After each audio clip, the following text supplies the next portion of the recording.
The sun set behind the horizon, painting the sky in hues of melancholy orange and deep purple, a fitting backdrop for the life Saloni led.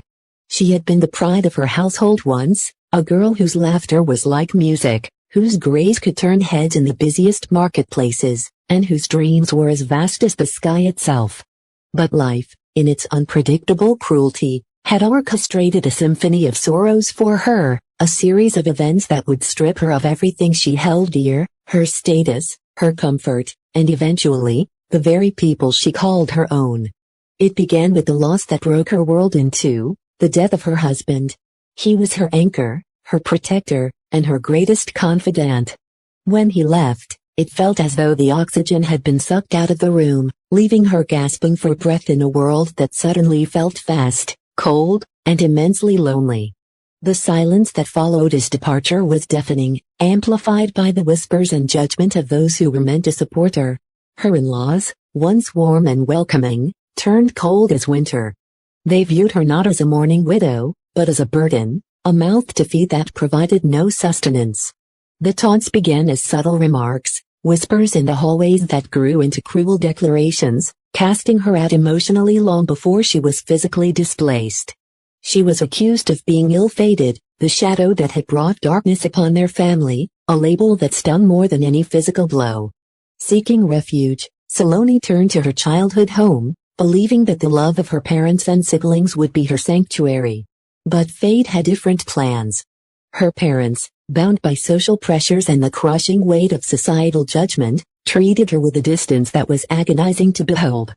Her brothers, once her defenders, now looked at her as a liability, someone who would complicate their lives and diminish their social standing.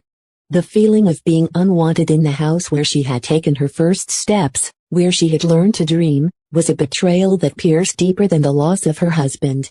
She became a stranger in her own home, walking on eggshells, existing in the periphery, until it became clear that there was no place for her there either. With every bridge burned and every door firmly closed, Saloni found herself wandering the streets of a city that didn't care if she lived or died. The world outside, which she had once viewed through the window of comfort, was now a harsh, unforgiving reality. She was alone, penniless, and stripped of the dignity that society had once afforded her based on her lineage and wealth. The city was a maze of indifference, and she was its newest ghost. It was on one of these aimless, heart-wrenching days, as she sat huddled under the shade of a dilapidated wall, that she saw him.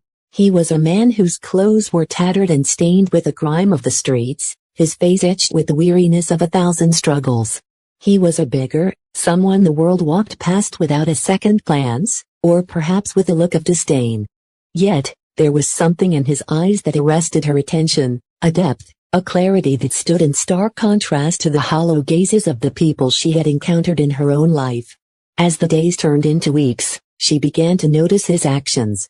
He was a man who possessed nothing of material value, yet he shared the little he had with the stray dogs, often going hungry himself so that a stray creature might have a meal.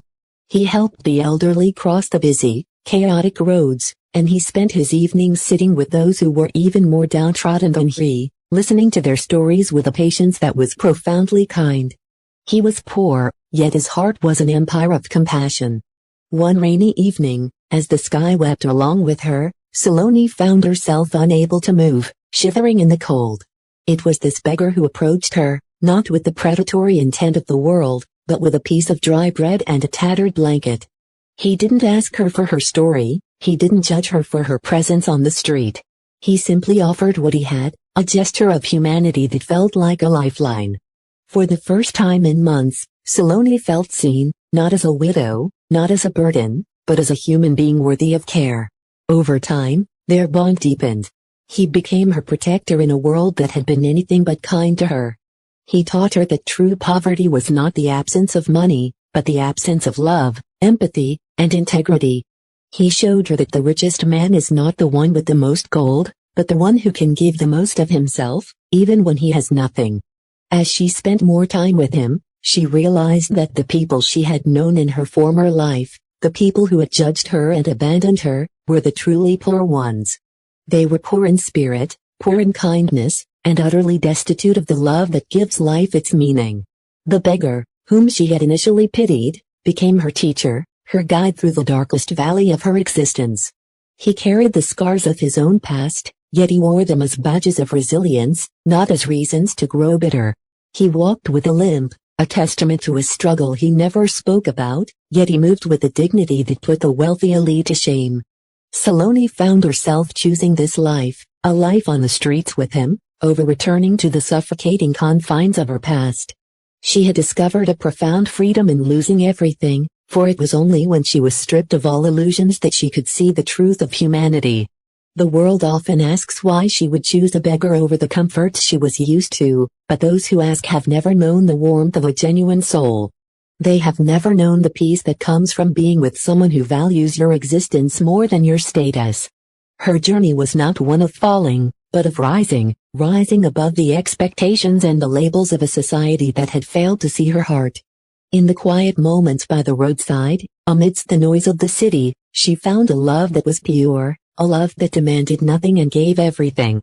It was a testament to the fact that light can be found in the darkest of places, and that sometimes, the greatest blessings come disguised in the most tattered rags.